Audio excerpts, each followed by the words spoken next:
Hello all, my name is Anubandh KATÉ. I continue this as the second session of the first part of the interview that I'm having with the authors of the book, Rafale Deal, Flying Lights. And I'm joined the authors Ravi NAIR as well as Paranjoy GUHA THAKURTA. And from Mediapart, we have Yann PHILIPPIN, who has very closely followed this deal. In the last session, I didn't mention much about my guests, so I'm just quickly going to read out their experience because I think it's important. So Ravi Nair was born in Kerala in November 1973. He completed a postgraduate degree in economics from the University of Calicut in 1995. Thereafter, he worked in the corporate sector till 2014 before becoming a consultant. He is an independent journalist and has written for various publications and news portals. Next, Paranjoy GUHA THAKURTA. He started his professional career in 1977. His work experience spanning over 4.5 decades, cuts across different mass media. The written word, the spoken word, the audio-visual medium, printed publications and websites, radio and podcast, television and documentary cinema. He's a writer, writer, speaker, anchor, interviewer, teacher, analyst, commentator, publisher, producer, director, and consultant. He has authored and co-authored 8 books, published more than 30 books, directed, produced more than 25 long documentary films, hundreds of short films and videos, including 2 music videos. He has been editor of Economic and Political Weekly, and is a member of the visiting faculty at the Indian Institute of Management, Ahmedabad, for the last May I correct you? Okay, sure. Was a member of the visiting faculty of the Indian Institute of Management, Ahmedabad. I was there for 19 years, and I have made more than 8 music videos as of today. Okay, and that's that's continuing because we also had this Saheb video, which really made a lot of noise during the elections in India. And he is a consultant with NewsClick portal as well. Now, Yann PHILIPPIN is an investigative journalist and reporter for the French Mediapart. In his journalistic career, he has investigated, the crash of the Rio-Paris flight of Air France, the SNCF accident in Brittany, and politico-financial cases such as the Dassault and Rafale deal controversies, specialize in financial cases, tax fraud and corruption. He works in particular on data leaks published by Mediapart with its partners from the European Investigative Collaborations Network, on which Yann is also a board member. Yeah, with this now, I think the introduction on my side at least is complete. As was discussed last time, you were right, Paranjoy and Ravi. The chronology given in the book is very extensive, and there were lots of parts which are important. I went through it again, and there were just few things I think I need to just supplement with what we said. Last time we discussed that about competitive bidding, and what happened that in December 2042, Dassault Aviation approached the Ministry of Defense and gave another proposal to supply Mirage 2000 Mk2 on a single source basis through an intergovernmental agreement. Similarly, Lockheed Martin also proposed that India buys through the US military sales program directly the Lockheed Martin aircrafts. So which means these companies were trying even from the beginning not to go for the competitive bidding, and they wanted India to buy directly their jets. And this is what Mr. Modi later did with Dassault.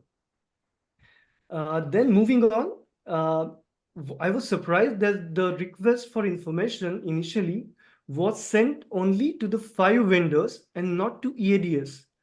It was sent in November 2004, and then in August 2005, EADS came back to the Ministry of Defense and said, we would also like to participate. So which to me, it's surprising that it took them 9 months to react. And they were the company who were shortlisted afterwards. And what was surprising to note is that initially Dassault's offer was rejected by the Technical Evaluation Committee. And then Dassault gave a new proposal saying that we will modify our aircraft to suit your needs because this is compliant with NATO specifications and we will adapt it to your needs. So initially Dassault's proposal was rejected. Now, this is what we covered in black last time, and these are the points in blue that I wish that we visit today. One last part is about the joint ventures that we discussed last time. And after reading the chronology, I found two mentions that I had missed, that Reliance, Mukesh Ambani Group and Dassault Aviation formed an MOU in 2012, and this was to sell Falcon business jets. And then Tata Advanced Systems also had a tie-up with Lockheed Martin in 2017. Okay, I think this is from my side. Do you have comments on this part that I just mentioned? If you have, you can comment, else we move ahead. Tata's joint venture with Lockheed Martin, it's it's an ongoing project because Tata has very close tie-up with Boeing, and Tata, a division of Tata Group, is manufacturing many parts, body parts, and other even software for Boeing's Boeing since long. So that's nothing new. Reliance Industries, Mukesh Ambani's, they signed a MOU and they did not pursue it. Both the companies did not pursue it, and it just the validity of the MOU, it's just gone. I mean, it's died down on its own. I want to make one clarification. A lot of people are a little confused when those word Reliance is used. Reliance Industries Limited is India's biggest privately owned corporate entity. It was originally established by the late Dhirubhai Ambani, but his two sons, they had a big squabble, and both they parted ways eventually. The two brothers went their own ways. It's a longer story, but the word Reliance is used by both. So we have Reliance Industries Limited and ADAG. Reliance ADAG. It is Anil Dhirubhai Ambani Group. Both use that word Reliance with their companies. That's all. Thank So you. it's not a confusion, especially when it comes to for the Rafale deal.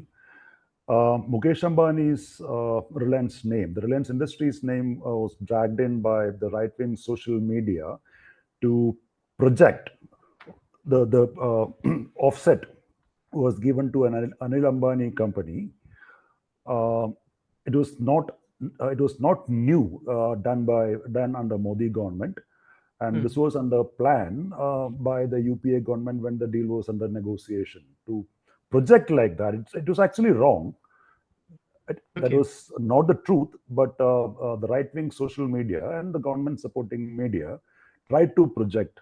It was like a deliberate attempt, right? Yes, it was a deliberate attempt. There were two points which I would also like to bring to our attention that we missed perhaps last time, was that when Dassault was selected as the final vendor, EADS came up with an offer which was at least 20% discount, which offered 20% discount.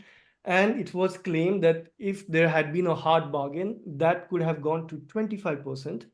Not just that, EADS also offered that India becomes its fifth partner in the consortium, along with UK, Germany, Spain, and Italy. And lastly, Saab, which is the Swedish manufacturer, they also offered that if India selects their aircraft, then they would move the Gripen aircraft manufacturing facility completely to India. So what needs to be taken into account that the other offers, which they were equally attractive and important. That's correct. what exactly happened in the case of Gripen was that Gripen had a lot of parts which was manufactured in the US. It still has. A section of the Air Force and the section from Ministry of Defense had this opinion that if tomorrow, if something goes wrong and America imposes sanction, then availability of spare parts for Gripen will not be an easier thing. So that is why it was not considered, though it's a good plane. In the case of EADS, in any way, if you look at it, EADS offer was much better because it's the earlier negotiation with Dassault was of transfer of technology. Yeah. But in the case of EADS, what they proposed is that being a part of it and knowing about that technology. A transfer of technology doesn't give you the patent right of that technology. You can have the stuff and you can assemble it here. But in a way, EADS proposal was much better. Right. But the government did not accept it, saying that no, the tender was floated earlier. So whoever was finalized based on that tender was the winner. But it was actually contradictory. When they spoke about the tender, the winner was based on the tender, and they cancelled that tender. So the tender was the winner of the tender. It's nowhere there. It was actually invalid. The tender itself has become the result of the tender has become invalid. Right. So it was very contradictory, and it was that's how the government played. Like I just want to I just want Yann to explain this. When you said about Reliance Industries last time, so his camera was off, so I thought he was not there. That's why I didn't say. He exposed how this group came in to the picture and formed a agreement with Dassault much before the announcement. Yeah, maybe first about the other offers. What should be also considered is the capabilities of the planes. So even if some offers could appear better or cheaper, you must keep in mind that, for instance, the Rafale is much superior to the Gripen, which has only one engine, which is much less powerful. And you also have to take into account that the Rafale has more capabilities than the Eurofighter. For instance, the Rafale is a very good plane both for air defense and ground attacks. For bombing ground targets, which is a weakness of the Eurofighter. They've been trying to catch up on this, but there is also the plane's capabilities that you have to take into account for selecting an airplane. That was about the different planes. One second here. The Indian Air Force, after the technical evaluation, they selected both Eurofighter and Rafale, and as per the Indian Air Force assessment, both these fighters were equally good. So they left it for the financial bid to decide who's the winner. Yeah, but it's maybe because I'm French, but basically no. But after what I wrote, you cannot. I think that nobody can suspect me to run for Dassault, right? No. But I've been working on aerospace, and this is, I would say, it is really recognized among defense experts that in terms of the range of missions that the Rafale can do, on this specific point, the Rafale is better than Eurofighter, especially for ground attacks, which was not, basically the Rafale was designed to do this from the start, on top of air defense, and it's not the case for the Eurofighter. That's a capability that has been added later. And so this could be a choice, even if from the Indian Air Force perspective, they got a similar evaluation on technical. Basically, the Rafale has been designed from the start to be a multi-role fighter, which was not the case for the Eurofighter, which at the beginning, even if it's been enhanced after, has been designed as a pure fighter. I think Paranjoy Eurofighter has been enhanced at least thrice, and the version which they had around 2010-11, even that has been enhanced. So it is a multi-role air fighter, just like Rafale.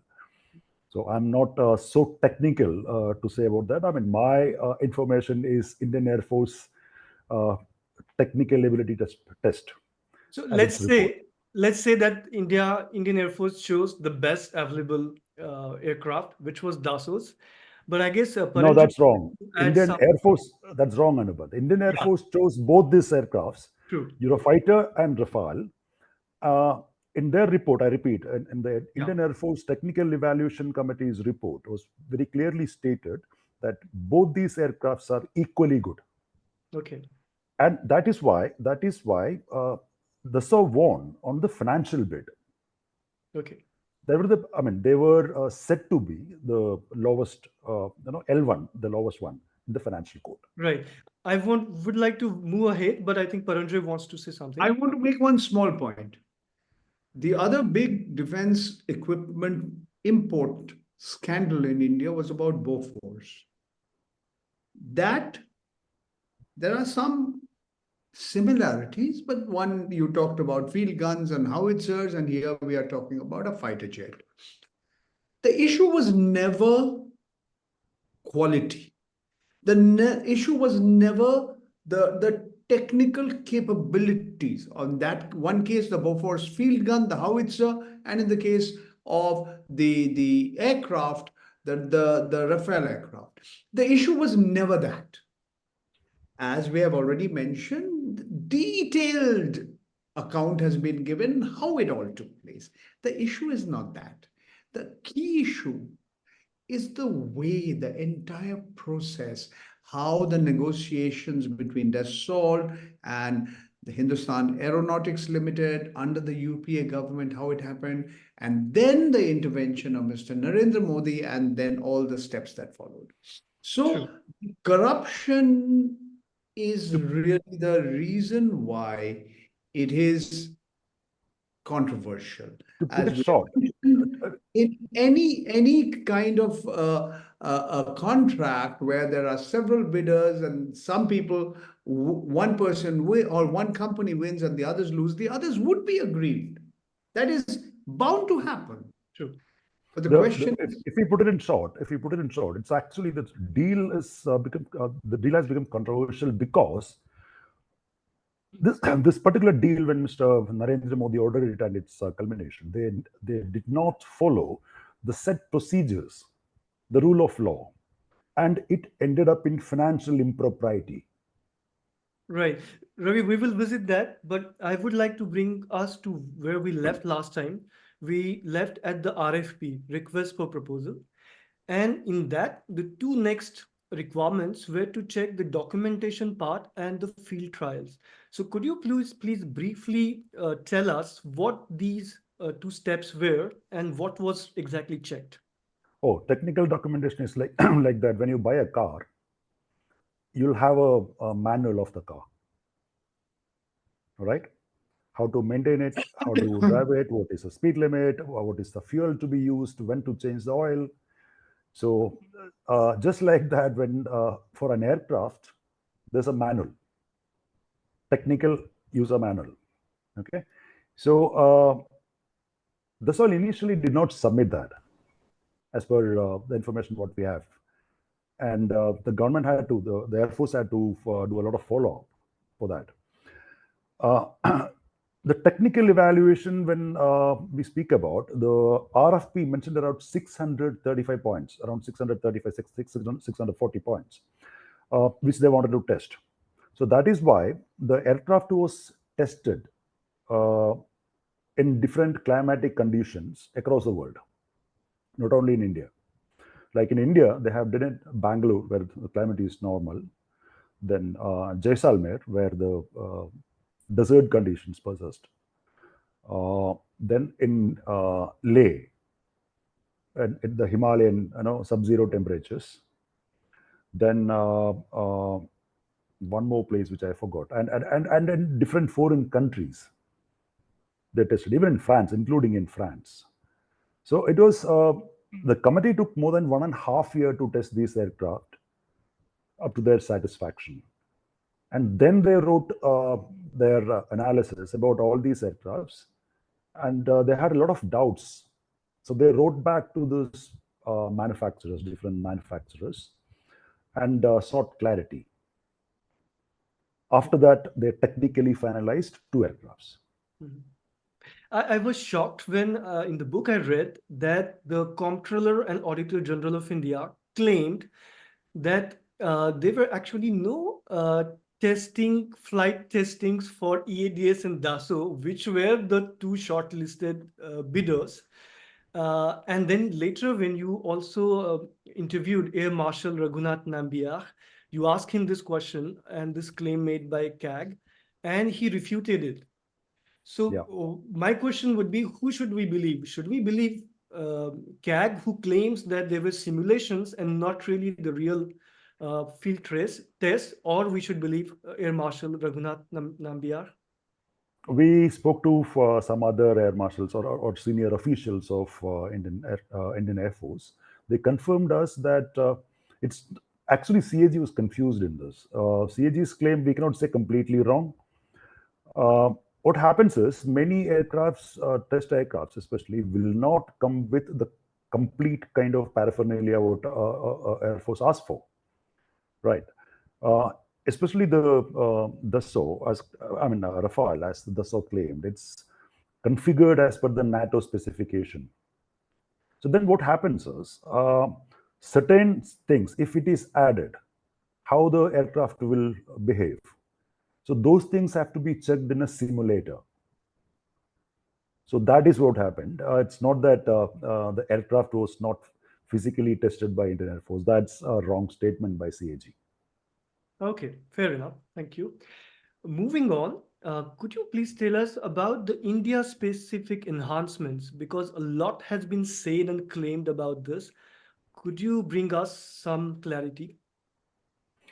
In the book, we have mentioned around 14 points what India asked for, other than the NATO specification and how those things to be improved, right? Because India, the India, specific enhancement. That means, of course, these are enhancement particularly demanded by Indian Air Force, which was not there in any of the aircrafts ever made in the world. So these were very typical. So Dassau's Rafale, built for India, is actually built for India. If it was not Dassault, if it was a Eurofighter, they would have done the same thing. So the basic structure is same. The engines are same. The operational parameters will be the same, but additional features, which the Indian Air Force thought is much needed for them, were added as India specific enhancement. There are around 14 of them, which is listed in the book. Okay, thank you. Moving on, and now I think this is the most controversial part of this book, and it's about the pricing and benchmark. So I think I would also appreciate Paranjoy and Yann to join in. I would just read out few bullet points, key points, and then I invite your comments on this. So as we know, there were 6 bidders. We have joined. We have been joining. Perfect. So Dassault and EADS were selected as the L1 bidders. The India initial benchmark, which was decided by the Indian negotiating team, was at 5.2 billion for these 36 Rafale jets. Dassault had asked for 10.7 billion, which was almost double or more than double. And the deal was finally settled for 7.87 billion, which is roughly around 60,000 crore Indian rupees. So what happened apparently is that this benchmark price established by the Indian negotiating team was overruled with the intervention from uh, some group of ministers, especially National Security Advisor Ajit Doval, his influence, and those officers from Air India who objected to this. They were either they were transferred Not or Air India. sent on leave, right? Then Mr. Defense Minister Manohar Parrikar claimed in an interview to IBN7 that the total cost of the deal had risen to 90,000 crore. So I don't know from where this figure came. Then some unnamed officials of Ministry of Defense were unhappy to pay 8.8, close to 8 billion for 36 aircrafts when for 126 aircrafts in the initial offer, the price was 20 billion, including same configuration and weapons, factoring in inflation. Yeah. So this is a kind of aperçu from my side, yeah, to invite you to comment on this issue. Yann, you can start with.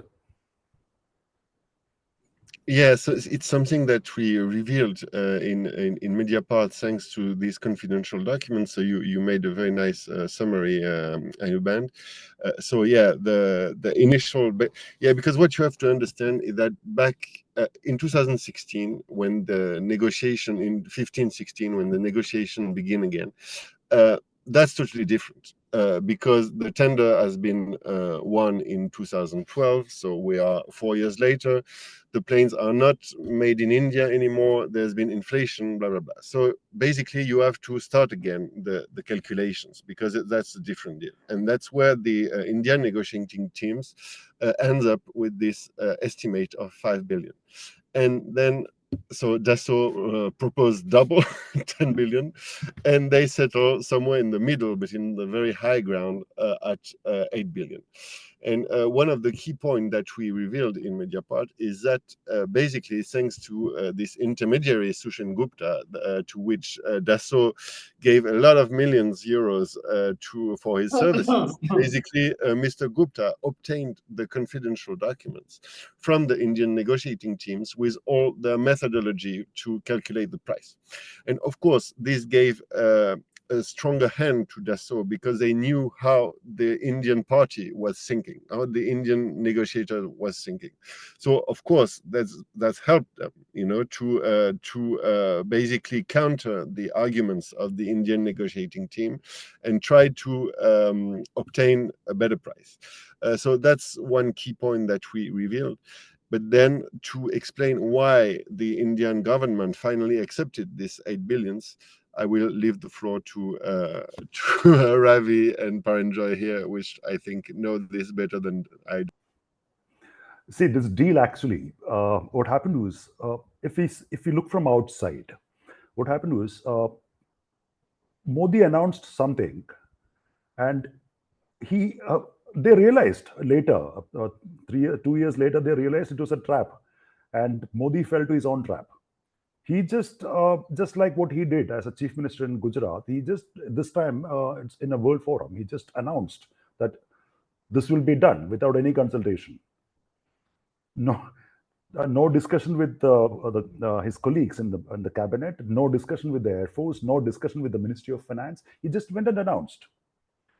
And on that time itself, some of the French media reports of that time reported that the price will be around $7 billion, $8 billion, something like that. So Dassault knew they can extract this much the day Modi announced it, or immediately after Modi announced it. And Sushen Mohan Gupta's service, it gave, just like Yann said, he correctly said it, that Sushen Mohan Gupta's service to Dassault gave an upper hand. Dassault got an upper hand because they knew what is happening in India. Right. In the minute details, even they had the access to the spreadsheet the Indian negotiating team was drawing upon with the help of experts and the finance ministry and defense ministry officials. They had the access to that. Then in between this negotiation for 36 Rafale, insiders said that they thought, or they started to fear, that this also will collapse because Dassault was very adamant on the pricing.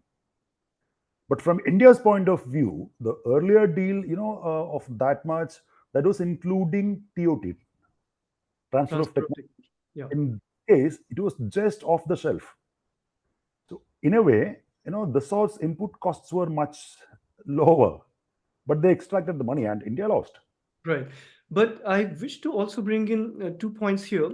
One is that there is also an argument that EADS submitted the commercial bid as per the RFP and not Dassault. And it was also argued that EADS consortium was more clear in its commercial bid when compared to Dassault. And the CAG report said that Dassault disclosed its prices in two parts, the price of the direct flyaway aircraft and the price of the transfer of technology. While EADS, on the other hand, had submitted its commercial bid in conformity with the prescribed RFP format. But there's another aspect, which is that it was that there was a certain formula which was given by Dassault. And apparently it was not so easy to understand. There were variables which were not disclosed. And it is argued that the Indian negotiating team accepted that formula apparently without much scrutiny, without checking the correctness, reliability, fairness of it, and declared Dassault as the lowest bidder, and perhaps later found that that wasn't the case. How would you respond to this? Yeah. See, actually, what happened was in this particular case of defense purchase, probably this was the first time Indian Air Force floated a tender. They considered these aircraft's lifespan is around 40 years. So they in the RFP they asked this part to be included, the sense that in 40 years, what will be the approximate cost of maintenance per aircraft that should be included in the bid. And when it comes to variables, Dassault's initial bid was so confusing and it did not clearly mention the variables. Okay, because I mean, see, if we consider from 40 years, if you consider 40 years from now, how the parts prices will go up, how the inflation will come into effect, how the relationship between the countries will vary, how the currency fluctuation will happen, because there is Indian rupee and euro, the other currency, there's a variation again. That's because 1 euro is almost 93 rupees as on today. So everything should be taken into account, and an exact prediction was impossible. So they have everyone taken approximation. That is why that particular formula was made and the format was fixed in. In the case of Dassault, they did not follow that. It was very clear. And the Indian officials actually misread the data provided by Dassault and declared Dassault as L1. So if you speak today to Indian officials, they'll admit that Dassault was not L1. Yann, do you agree with this assessment from Ravi? In fact, I can't really answer because, as you know, I'm French, so basically I'm not an expert about what happened on the Indian side. So I prefer not to give my opinion about things that I don't know. No problem. No problem. But so I have one more interview, to cite, is Eric Trappier, who was, and I suppose he's still the CEO of Dassault. No, former. He's retired. Okay, he's retired. Thank you, Paranjoy. So he came with an argument which was very important because the BJP government had been saying that the price has shot up because there are some specifications which were not present in the initial MMRCA deal for 126 aircrafts. And Eric Trappier, in an interview to CNBC, he said, no, there are no changes in the aircraft specifications. They are the same. So that's one point. Another argument he gave was that because now India was buying more flyaway aircraft under the new deal, but fewer aircraft, the question was whether there was really any reduction in the price per aircraft. So his argument was that for any capital intensive equipment, such as the fighter aircraft, product development charges are added to the cost of manufacturing to enable the manufacturer to fully recover its investment. So the higher the number of aircraft sold, the lower would be the additional charges as development cost per aircraft. So Trappier admitted that India opted for 126 aircraft under the original MMRCA deal, the price per aircraft would have been substantially lower. Yeah. So do you have any comment? Trappier was correct there. Okay. Trappier was absolutely correct there. But in capital-intensive project, when someone says that the more the number of aircrafts, it's not always looked at like that. Because see, Rafale was developed and become operationalized long ago, and till Egypt placed this first order. Okay, this fighter jet was never exported out of France, and it was only the French Air Force was only those who placed the order with, and Dassault was in a kind of almost in the verge of bankruptcy. That's when the first order came in. Okay, so the assessment of Trappier in that sense is not accurate, because see, when I am inventing something and I am putting in cost capital into it, I'll have a calculation that how much of my product is saleable, how soon I can make the break even, and if I am not able to make the break even, how I am going to continue with the production, right? That is basic business management, right? Right. So if Trappier says that if it was just because of 36 the price shot up, that means he tried to pull out the money from the Indian Air Force for a product which he was not able to sell to any other country other than Egypt. Right. Since you mentioned now, it, yeah. One more thing. And when Trappier said that there was no change other from the RFP, he was absolutely correct. So if you read the book, there is one para we repeated 5 or 6 times. That was in the entire book. That was the joint statement of French president and the Indian Prime Minister, in which it clearly stated, as selected, as prescribed by Indian Air Force, the Rafale aircrafts will be delivered by Dassault as prescribed by the Indian Air Force. Right.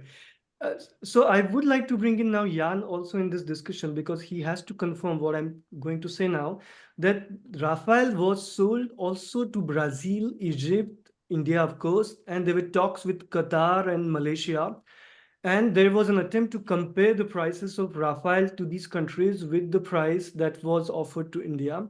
And it was argued that India didn't get a good deal. Is there an element of truth in this? That's one question. One other point that needs to be taken into account. I'm sorry, but I don't know about this. Okay. And Rafale was not sold to Brazil. And to Indonesia also. Rafale was sold to Qatar, to Egypt, but not to Brazil. India. In India. That's okay. Okay. And in any case, as you said, that there were always some adaptation and customization to the aircraft. Perhaps it wouldn't be fair to compare these prices. Yeah. But I think Ajay Shukla, journalist and retired IF officer that you mentioned, he had a very Indian Army officer, not Air Force officer. He was not Air Force. He was an Army officer. Army officer. Thank you. But he's a well-known defense analyst. His name is Ajay Shukla. Ajay Shukla. Okay. So he said an inexperienced Ministry of Defense, working off incomplete and sketchy details provided by Dassault, had incorrectly adjusted the Rafale cheapo. Now, after 3 years of obtaining clear figures from the French, we find India would be paying significantly more than had been initially calculated. Another person you quoted you mentioned in the book is Sudhanshu Mohanty. He is the former Comptroller General of Defense Accounts. And he says as well that the benchmark price set by the Indian negotiating team for the Rafale deal had been overruled by the Ministry of Defense. He also said a decision on the benchmark price was left to Cabinet Committee on Security, which comprised politicians, instead of Defense Acquisition Council. So yeah, I think so. There was clearly a compromise made for political preferences than technical and other security priorities. Do you agree with these assessments? That's correct. See, Mr. Mohanty was, he was the head of defense accounts. So he not only spoke to me, he also written to. He's gone on record. He has, in his own name, after he retired, he has written. He sent an email. He has sent a written email He wrote an article for the portal called The Wire, and he responded to an email. And he allowed us to quote his email. Am I correct, Ravi? That's correct. He said that feel free to go.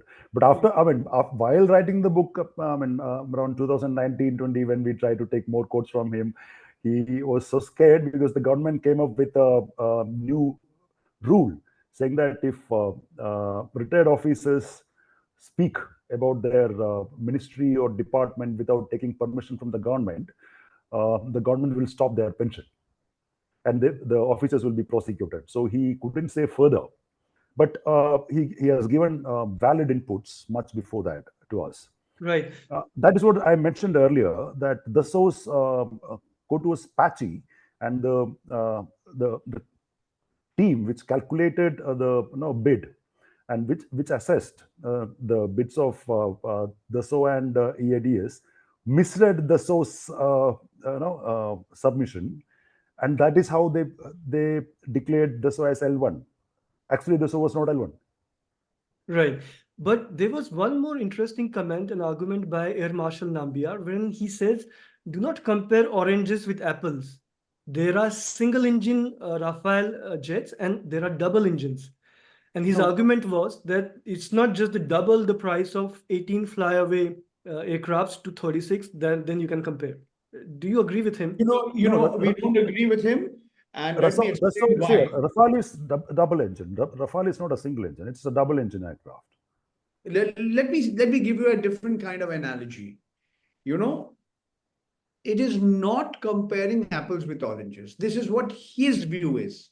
And we have quoted his view, and we have given in great detail how we spent a long time with him, how we recorded the conversation. And after we recorded the conversation, we've told this to you before, he redacted more than 1/3 of what he said. And he said, you cannot publish it. But because we gave him our word, we did not publish the parts which he did not want published and did not attribute it to him. It's a separate matter. Not 1/3. Not 1/3. He redacted almost 40-45% of what he said. More than 1/3, I said. So I said more than 1/3, Ravi. So that's it. More than 1/3 is 40-45%, almost half. Be that as it may, that information we never, whatever he said, we did not attribute to him. Point number one, we were ethical and fair in our interview with Air Marshal Raghunath Nambiar. That's point number one. Point number two, he says that we should not compare apples with oranges. We don't think that analogy is correct. We think we are comparing one brand of apple with another brand of apple. Correct, Ravi? That's correct. See, not even once in the entire book of around 540 pages, not even once, or I have written almost 40 odd articles on Rafale, not even once we questioned the technical capabilities of the machine, Rafale as a fighter aircraft. There is no doubt. Okay, we are not questioning. The issue what we raised is purely financial and the commercial side of it. And the procedures that were followed. And the procedures, the regulations, and the set procedures, the violation of the set procedures. We've said this to you before, we've written this before, and we are reiterating this point. Right. It's 4:30, it's 1 hour, almost 1 hour. I want to ask a question to Yann. Okay. May I? Go ahead. Yann, the change of the government in Paris, what kind of, do you think it will have any impact on the investigations that are going on? That's my question. That's difficult to say. Because there's, as I said during the last session, one of the key problems that the investigating judges have is that the government opposes them the fact that the information about the deal are classified, are defense classified. And there's already been an answer from the previous government. So as there's already been an answer, I'm not a lawyer, and I'm not sure that the judges can basically ask again to the new government to reconsider their decision. I'm not sure if it's legally possible. Okay, now let me rephrase But in French Senate, there had been long discussions, and the lead investigator of that time, I forgot her name, she has been questioned at length, and her answers were very interesting, which was mentioned in the book, that she did not say that this is classified, these informations were classified, but they didn't get the access because of political reasons. She has said that on the record. In the Senate, it is a published public document. See. Yes, but you know, in France, basically when judges or prosecutors are basically they ask for or they seize classified documents. In fact, these documents are classified because it's written on the documents. So when judges want to ask for or use such documents, they have to ask an independent commission, which is not perfect, but there is a special commission that gives its opinion, and then that's up to the ministers to follow or not the opinion of this commission. Yeah. And in these two cases, this commission said that these classified documents should not be given to the judges. So, of course, it's something that we can regret, but it means that this independent commission gives an argument to the politicians, because the politician could say, oh, you know, we're just following what the independent commission said. And again, I'm not sure that it's possible for the judges to ask this commission to give a second opinion. Okay. See the question I have, and I'm looking at it from a long distance. You know better than I. Until yesterday, certainly till day before, after the first round of voting had taken place last week, a lot of people were saying, okay, the right wing, the national rally by Marine Le Pen, sorry, my pronunciation is very bad, they were supposed to be right on top, but they came to number 3 position. And there was a last-minute alliance of left-wing parties, and they became first. And President Emmanuel Macron, and we know President Macron features quite prominently in this whole deal, in this whole Rafale deal, in second position. Now, we do not know what will be the character of the government, whether it will be, whether it will be a coalition government, whether there will be paralysis or not, we don't know. So please explain what may happen. None of us know. Some people are saying there will be political... No, but it's very simple. You know, as of today, the case is between the hands of investigating judges, which are statutory independent from political power. So it's been the case since this probe has been opened. And so theoretically, the politicians, the government cannot put pressure on these judges. The only way that the government has is to refuse the declassification of documents. That's the only power that they have. So, of course, it may happen that there is some kind of political pressure on judges, but there's absolutely nothing showing this as of today. So, because there's nothing showing this as of today, we must assume that there is not. And there's no reason why a new government, whatever it is, would apply pressure on these judges. So basically, these judges are independent. So it's very difficult for the government to influence the way judges conduct their investigations. And as I said, the key point basically today is not the influence in France. I mean, is not the influence of the government on the judges. This is whether the judges can work, basically can access these confidential documents. And as of today, the answer has been no. There's been refused these documents, both by the French government and by the Indian government. And so the key question here is there a way for them to obtain them, these documents, and can they basically crack the case and basically collect enough proof without access to these classified documents. That's the key point. Right, Yann, Yann, but are you... Yann, I have another question here. Don't you think we have enough reason to believe these documents were classified when Indian then Indian defense minister said these are classified information which cannot be shared, and in France after Sherpa filed the complaint? We can't know because the answer is different for France and for India. For France, we don't know because these documents are classified, so nobody's seen them. So nobody can know whether they've been classified before or after the probe was launched. So we cannot know. But for what is most interesting is for India, because for India, the documents are not classified. These are documents from a probe, from a case file. So these documents are not classified because they are inside the Indian case file. And so, in theory, in India, there was no reason to refuse the transmission of these documents.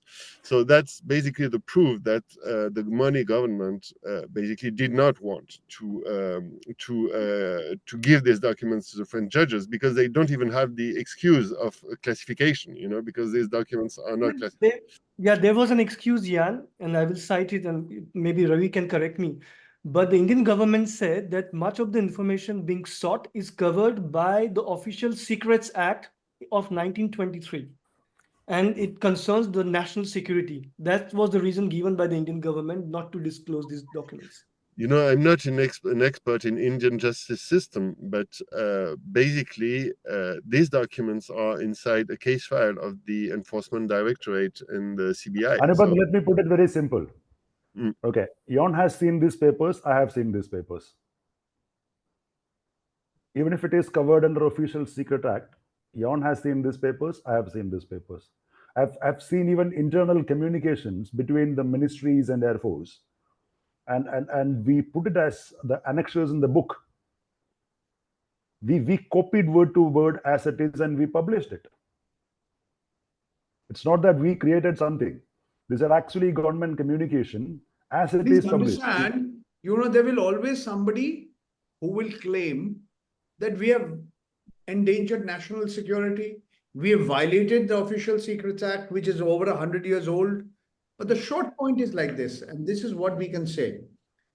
The book that Ravi is the principal author and I'm the publisher and co-author was published in late 2022. There was a formal function at the Constitution Club of India in Delhi where there were experts, there were hundreds of people. The book was available and is still available for sale. A lot of copies of the books have been sold. We have so far, nobody has said that what you have written is violating the Official Secrets Act or it is classified and should not have been published. That's all I can say. Right. But my question is, if it was India or Prime Minister Narendra Modi who scrapped the original deal, would it be fair to legally hold responsible Dassault for not respecting the deal? No. I think that's looking at it very, very differently. Dassault was praising Hindustan Aeronautics Limited, the public limited company, and was saying that the negotiations were 90% complete or 95%. Dada, you didn't understand this. One second, Ravi. The deal fell through at the last minute. Okay.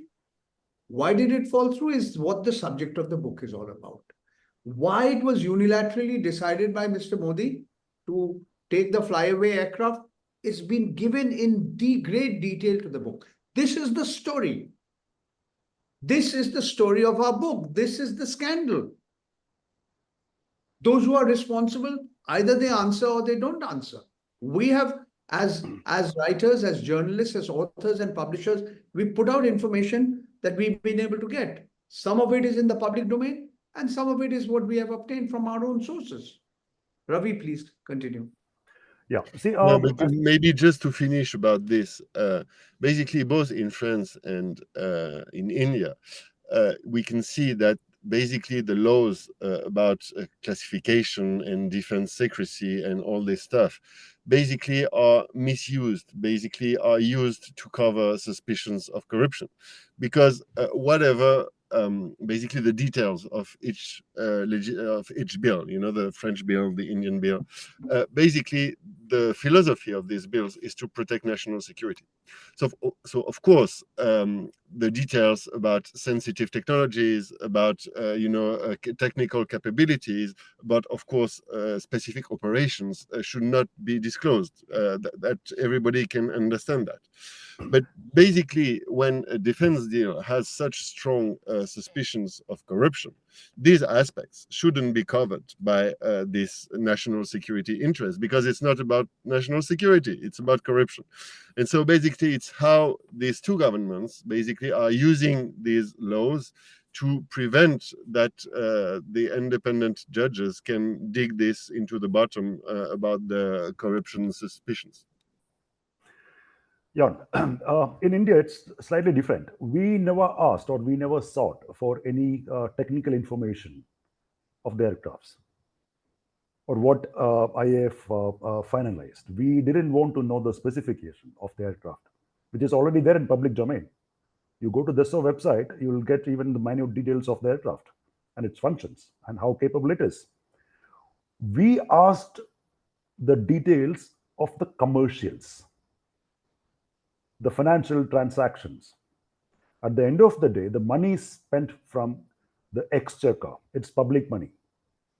No politician bought this money from his home or his pocket. They did not spend from their pocket. This is public money gone from India to a private company. We asked for the commercial details and the transaction details, which they said it is covered under the Official Secret Act 1923. And this relates to national security. So the basic question we raised in India is how a commercial transaction from the exchequer, disclosure of the commercial transaction from the exchequer affects the national security. We never got any answer. Right. I would like to take because the answer is very simple, is that it doesn't affect national security. That's it. Yeah. Perfect. So because we talked about HAL and Dassault's relationship, and the agreement they signed, one argument was made by Dassault that they did not want to take the responsibility of the 108 aircrafts that HAL was going to make. And the Indian government, I mean, Sitharaman, she also, who was the finance minister, blamed in a way HAL for not cooperating. 1 minute. But then this is the crux of the issue. Right, I'm just finishing.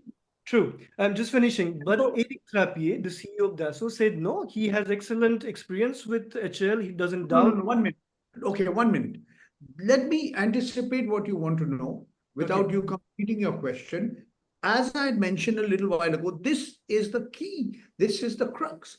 All along, Dassault Aviation, Eric Trappier was saying, we have no problems with HAL. The negotiations are going very, very smoothly. Everything is fine. This was the key issue. Who guarantees? Who is the guarantor of the quality? This was, and this was really, this was what led, I mean, this was what was being negotiated when Mr. Narendra changed the whole story. Yes, please. In the RFP, it was very clearly mentioned that HAL, Hindustan Aeronautics Limited, will be the lead integrator and the manufacturer is liable to give the warranty, right? That is one. If Dassault was not comfortable with this, why did HAL sign a work-share agreement with HAL in 2013? HAL signed a work-share agreement agreeing to all these terms in 2013, and in 2015 they backed out. So this is what our book is about, Anubandh. We are pointing out what were the facts. Right. And whether we like it or not, politics enters everywhere. So politicians will all interpret the technical details and the factual details to suit their purpose. Exactly. So when we talked about Nirmala, about this, I really understand Dassault's position. Basically, the Indian government asked in the first version of when this was the tender, it was the Indian government who asked that most of the planes are made in India. That was not Dassault asking for this; it was India. Okay, so of course, if this had been done, there would have been more than 100 airplanes manufactured by HAL, and of course, HAL has to be responsible. If you're any company, of course, even if Dassault would have helped HAL, giving the technologies, the tools, the machines, basically it's normal that you don't want to be responsible for something that you're not manufacturing yourself. Because if this has been this, HAL could have done, I would say, bad work, and then it would be an incentive for bad work. Because if something bad happens in HAL factories, then HAL say it's not me, it's Dassault which is responsible. So it was totally normal from Dassault's point of view to say, okay, you want to manufacture these planes on your soil, but you have to be responsible for them. I think it's quite a fair deal, Yes. and Yeah, so we can understand that Dassault wanted this, Yeah, I agree on with the you. program. Yeah, The real I issue, agree with the you. man who knows everything and whose mouth has been shut is Mr. Suvarna Raju. He was the chairman and managing director of Hindustan Aeronautics Limited. He made a statement. There was a huge blowback, and today we contacted him. Ravi contacted him. I called him. He spoke to me once, then later he said that I cannot disclose. Please, that we cannot talk. I cannot talk. Yes, please, Ravi. Yeah, Yann, I agree with your point that as a business, there's the manufacturer should give the warranty or guarantee, but here, Dassault participated in a tender where the tender document itself clearly stated that from where the technology is coming from, they should give the warranty. And because it's even if HAL is manufacturing, the new facility would have been a joint venture between HAL and Dassault. And it's not that HAL itself is going to manufacture. And HAL will put up a facility according to the specifications given by Dassault. And the land was allocated. Parts and technology is of Dassault. Dassault selected vendors.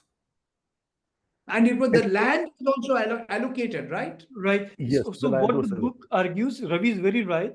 In the RFP, it was clearly written that the vendor will have no choice but to accept HAL as the lead production agency. So this was non-negotiable. Lead integrator. Right. Same production agency. Yeah. So while it could choose in that case, industry partners, but not lead production agency. Yeah. If Dassault had a problem with this clause, they shouldn't have participated in the tender itself. That's my view, Yann. Yeah. Okay. I think it's a very fascinating conversation here, and I'm glad we have this. Before I wrap up, I just want to add about what happened to HAL, because I was really shocked when I read this book. HAL was really made to bleed. They had delivered to Indian Air Force certain aircrafts, and they were expecting to be paid. And instead, the Indian Air Force decided to pay Dassault for aircrafts which were not even delivered. Even the Indian government asked a lot of money in terms of taxes, and other details are from HAL. HAL had to go to banks and take credit to pay its own employees. So this was clearly a stepmother kind of treatment given to a very reputed and incredible Indian public sector company. So, Anubandh, when we highlighted this here, there was a lot of political turmoil on this issue, and the situation is much better now. HAL is back in profit. See, please understand that there is a question of ideology, that private sector can do something better than the public sector. So that is an ideology. Now, this government, Mr. Narendra Modi's government, is a right-wing Hindu nationalist government. They believe that the private sector is superior to the public sector. It's a blank ideological belief. We can discuss this all night, but let's look at the facts. The fact is, Hindustan Aeronautics Limited is a major public sector organization which employs large numbers of people. And if you actually want to shut it down, it's going to have a lot of implications. People are going to be thrown out of their jobs. Or if you are going to keep the facilities of the HAL idle, that also will have an impact. So the government realized what was going on and provided HAL the financial support and other kinds of support by way of orders. Am I correct, No, Ravi? not financial support. Government mooted Orders. the pending bills. Oh, yes, the old dues that were pending. Yeah, Air Force and Ministry of Finance and Ministry of Defense were holding on billions and billions of dollars of HAL, and they cleared most of them. So HAL is back. Right. I wish to conclude this interview on a lighter note because although this is a very complex and serious topic, I really admire both Paranjoy and Ravi NAIR for also keeping the humor alive in this book. And I'm just going to read few titles, that they chose. Of course, the title of the book, Flying Lies, which is great. Then there is Ravi's title. That's Ravi's suggestion, okay. Ravi's title, his idea. Clearing for takeoff, terms of engagement and endearment, HL and hot air, between flights and fighters, plain politics, how long is the long arm of the law? And one line which really amused me was, once again, the defense minister was being economical with the truth. So that was a very polite way of saying that. Well, I hope after all these videos, people who are known to you who haven't purchased the book as a publisher will purchase the book. I wish as well. And it is available in Hindi, it is available in Marathi. So Enram, I will choose Enram's last word on this. He said, after Modi's 2019 triumph, the Rafale deal seemed to have become a non-issue, politically speaking. But scandals, especially arms deal scandals, have a habit of resurfacing unexpectedly. The political and the moral questions underlying the scandal will not go away. So with this wish, I hope these interviews, these discussions will serve and give us something unexpected, and the investigation in France or in India goes ahead. With this wish, I thank you for spending your time, and I really wish that this book will be read by more and more people across the world.